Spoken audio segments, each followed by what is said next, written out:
Schools that were deemed an F with an F rating for SPS, but received an A rating for school progress. And the question was, how can that be? Last year when you got your data, Yes. you grew 6? It had not. That hasn't happened in at Rayville Elementary School in over 11 years. Fantastic. Talk to me a little bit about a little student in your room. I'm gonna just call Z. We'll share it with me.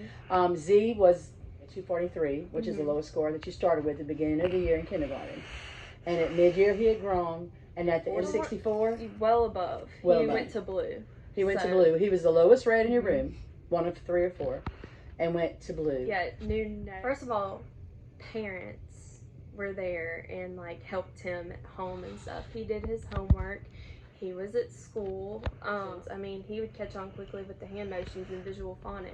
Visual phonics was awesome for nonsense words because, I mean, they don't make sense. They're not going to. They literally have to read and know each sound in the alphabet. And so, I mean, not just him, but everybody used visual phonics for that. So every single child in your class grew. Oh, yeah. All had pluses, all of them.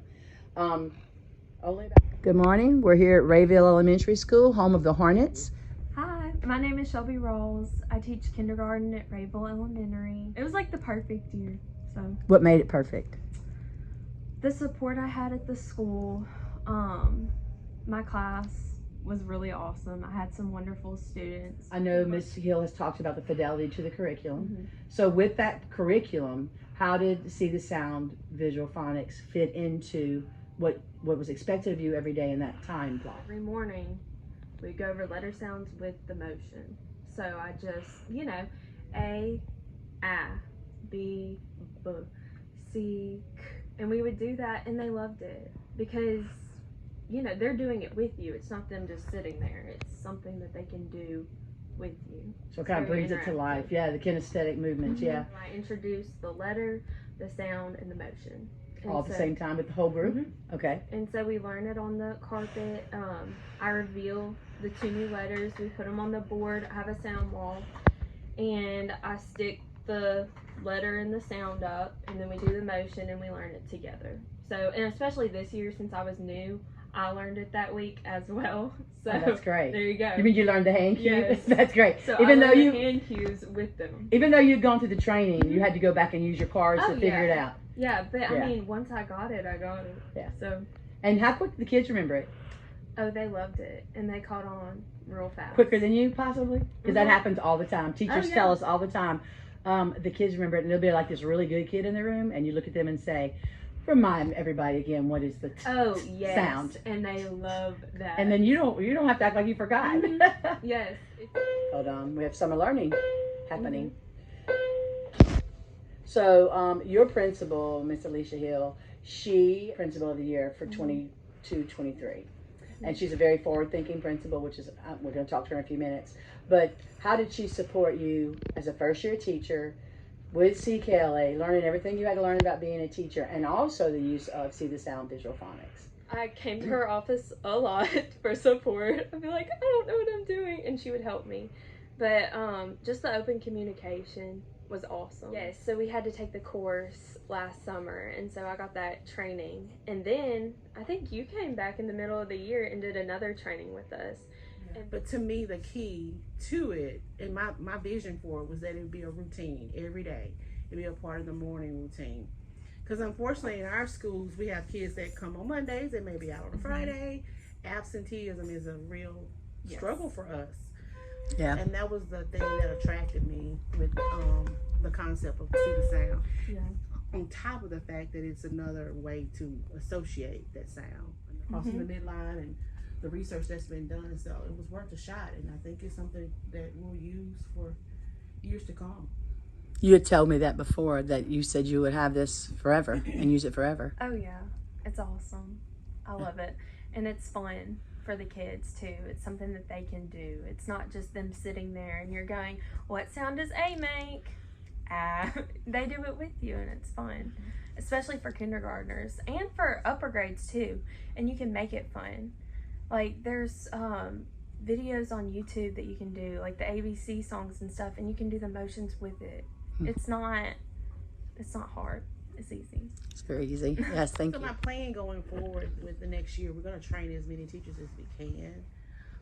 But then we have those late hires, and my thought is that we'll introduce them to the concept, make them familiar with it, and then get them signed up to be trained in the next available training going forward.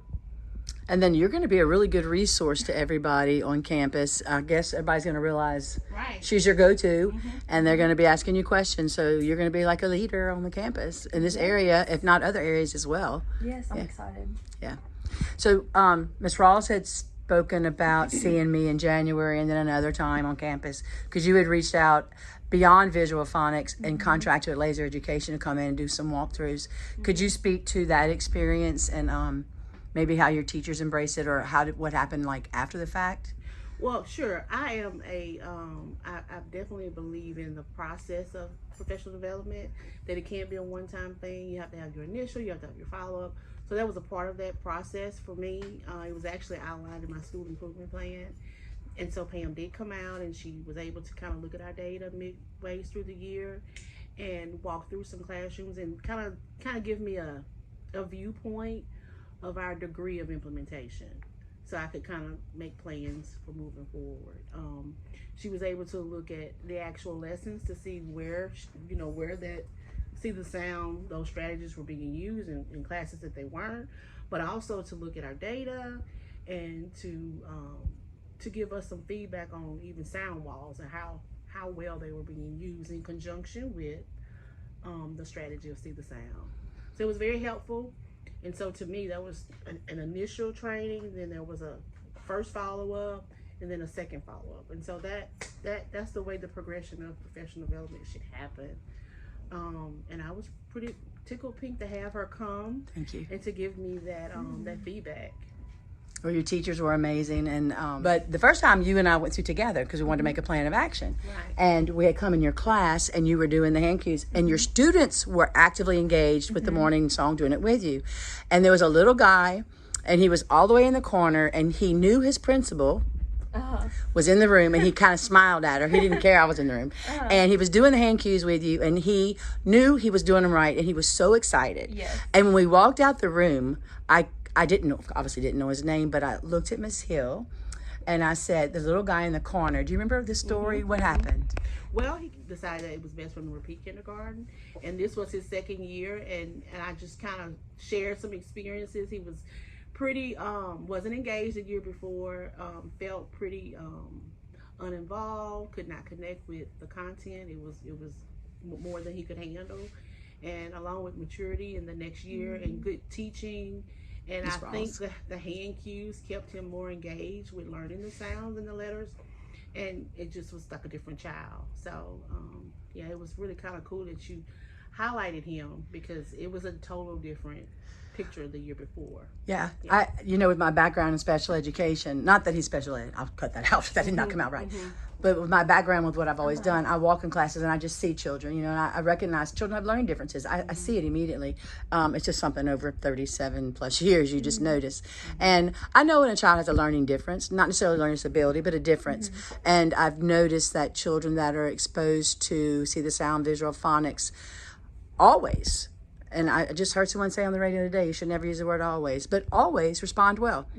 I've never, and I heard today, never use that word, but I've really not come across a situation where a child has had good teaching, had good instruction, and then utilized visual phonics as a supplement to that instruction, to that core, that hasn't grown and experienced growth. So I'm excited to follow Rayville's data. I know it's going to keep growing. Your district is going to be like, what is happening at that little school right there in Rayville, Louisiana, North Louisiana? Tim McGraw grew up somewhere around here. Y'all, Star right next, yeah. And what about your personal SLT? If it's Everybody's a leader. Everybody has a part of the overall goal. The student, they're going to see their data. They're going to appreciate their wonderful data. The teacher's going to appreciate their data because of what the students are doing. And then I'm going to make sure that I connect my goal for myself as a leader with the school with what the teacher's goals are. And your hashtag for next year? Hashtag for next year is hashtag I can't tell you right now. Oh.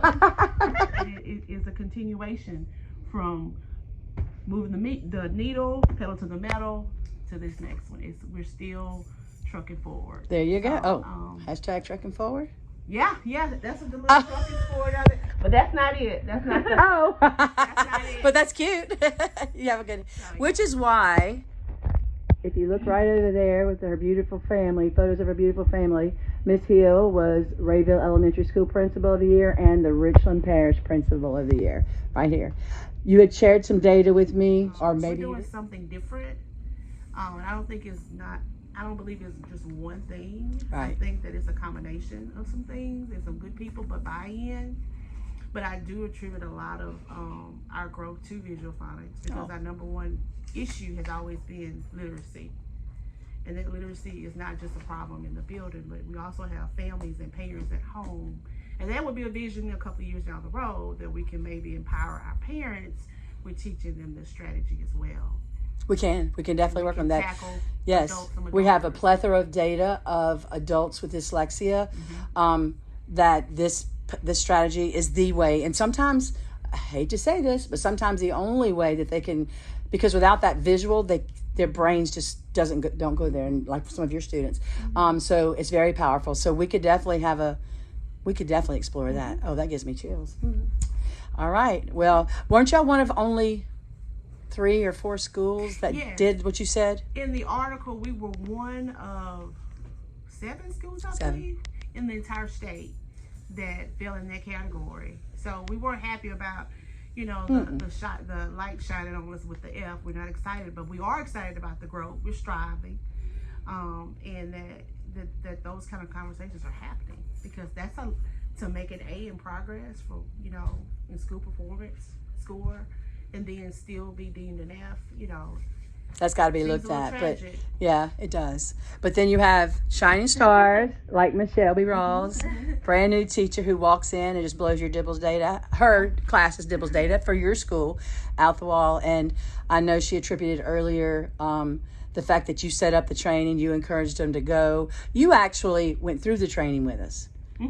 I've trained other schools and teams from schools, and I've had principals jump in and out, but only one other school has had a principal be trained. So that says a lot about your administrator. She just didn't send y'all to a training. She attended it with you so that she could understand what was happening and promote it, which is why you can speak to it so eloquently.